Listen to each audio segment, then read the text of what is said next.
কুরবানি ঈদ তো চলে গেছে, কিন্তু এখনও ফ্রিজে গরু মাংস রয়েছে। আর এখনই তো সময় গরু মাংস দিয়ে মন যা চায় তাই বানিয়ে খাওয়ার। যত কিছুই খাই, গরুর মাংসর মতো এমন স্বাদের খাবার আর কিছুই নাই।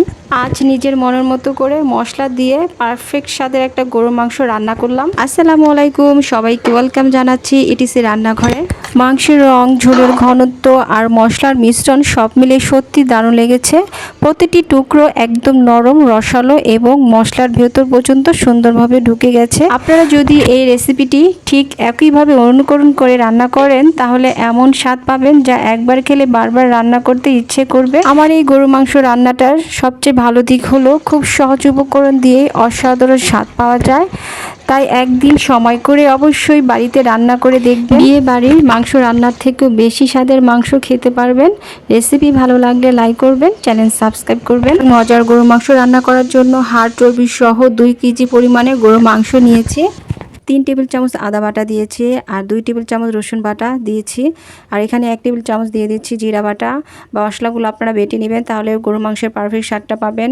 হলুদ আর মরিচ 1 টেবিল চামচ পরিমাণে দিয়ে দিচ্ছি। শুকনো মরিচের ঝালটা আপনাদের পছন্দ মতো দিয়ে দিবেন। হাফ টেবিল চামচ পরিমাণে দিয়ে দিচ্ছি ধনিয়া পাউডার। পানি ঝরানো টক দই দিয়ে দিচ্ছি 2 টেবিল চামচ পরিমাণে।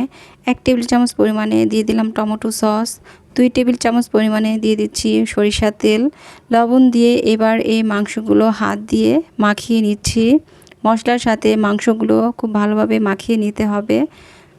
ভালোভাবে মেখে নিচ্ছি যাতে করে প্রতিটি মাংসের টুকরায় মশলাগুলো সুন্দরভাবে লেগে যায়। মাংসগুলো ভালোভাবে আমি মেখে নিয়েছি। এবার চাইলে আপনারা এই মাংসটা 20 থেকে 30 মিনিট ঢেকে রেখে দিতে পারেন। তবে চিন্তার কোনো কারণে সময় না থাকলে আপনারা এই মাংসটা সরাসরি রান্না করতে পারেন। আমি কিন্তু সরাসরি রান্না করছি, এতে করে স্বাদের কোনো কমতি হবে না। আমি এখানে কিছুটা তেলের মধ্যে গরম মশলা ভেজে নিয়েছি আর 2 কাপ পরিমাণে পেঁয়াজ দিয়ে দিচ্ছি। পেঁয়াজটা একটু মোটা করে কেটে নিয়েছি, যেহেতু গরুর মাংস রান্না করতে করতে পেঁয়াজটা একবার গলে যাবে। পেঁয়াজটাকে আমি এইভাবে বাদামি কালার করে ভেজে নিয়েছি। এবার আমার মাখানো মাংসগুলো পেঁয়াজের মধ্যে দিয়ে এভাবে নেড়ে চেড়ে নিচ্ছি।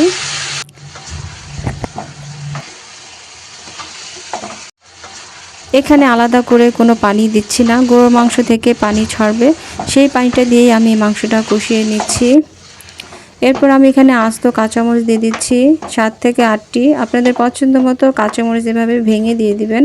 তারপরে ঢাকনা দিয়ে ঢেকে মাংসটা ভালোভাবে কষিয়ে নেবেন।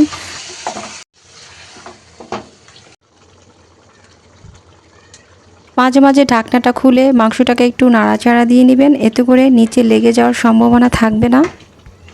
এখন মাংস থেকে বের হওয়া এই পানিটা দিয়ে আমি প্রেসার কুকারে 3টি সিটি বাজিয়ে নিচ্ছি।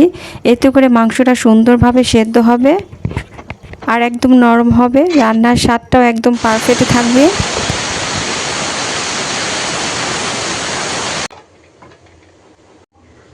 এই মুহূর্তে রান্নার যে দারুণ ঘ্রাণ বের হচ্ছে তা ভাষায় প্রকাশ করা সত্যি কঠিন। এমন লোভনীয় ঘ্রাণ পেটের ক্ষুধা বাড়িয়ে তুলছে। আর অপেক্ষা নয়, এক থাল ভাত নিয়ে যেন এখনই খেতে বসি। কিছুক্ষণ ধৈর্য ধরতে হবে। ফুটন্ত গরম পানি দিয়ে দিচ্ছি 2 কাপ পরিমাণে। এই মাংসের ঝোলটা কেমন রাখবেন সেই পরিমাণ বুঝে পানিটা দিয়ে দিবেন। আমি 2 কাপ পরিমাণে মাংসের মধ্যে পানি দিয়ে দিলাম। এবার সবশেষে দিয়ে দিচ্ছি গরম মশলা পাউডার 2 চা চামচ পরিমাণে। মশলা পাউডারটা মাংসের সাথে মিশিয়ে ঢাকনা দিয়ে ঢেকে দেব আরও 5 মিনিটের জন্য। গরম মশলা সবসময় রান্নার শেষের দিকে দিলে এর সুন্দর সুগন্ধ এবং স্বাদ অনেক ভালোভাবে বজায় থাকে। তাই আমি এই পর্যায়ে গরম মশলা দিয়ে হালকা করে ভালোভাবে মিশিয়ে নিচ্ছি। এখন আর বেশি সময় রান্না করার প্রয়োজন নেই। মাত্র 2 থেকে 3 মিনিট মাঝারি আঁচে রান্না করলেই গরম মশলার ঘ্রাণ পুরো মাংসের সঙ্গে সুন্দরভাবে মিশে যাবে। দেখতেই পাচ্ছেন তেলটা সুন্দরভাবে উপরে উঠে এসেছে। ঝোলটা একদম নিজের পছন্দ মতো হয়েছে। মাংসের রং দারুণ হয়েছে আর প্রতিটি টুকরো অনেক নরম ও রসালো দেখাচ্ছে। আলহামদুলিল্লাহ, রান্নার যে মনোমুগ্ধকর ঘ্রাণ বের হচ্ছে তা সত্যি ভাষায় প্রকাশ করা কঠিন। এমন ঘ্রাণে ক্ষুধা যেন আরও বেড়ে যাচ্ছে। গরম ভাত, পোলাও কিংবা খিচুড়ির সঙ্গে পরিবেশন করলে এর স্বাদ আরও বেশি উপভোগ করতে পারবেন। এইভাবে গরু মাংসটা আমি প্রায় রান্না করি।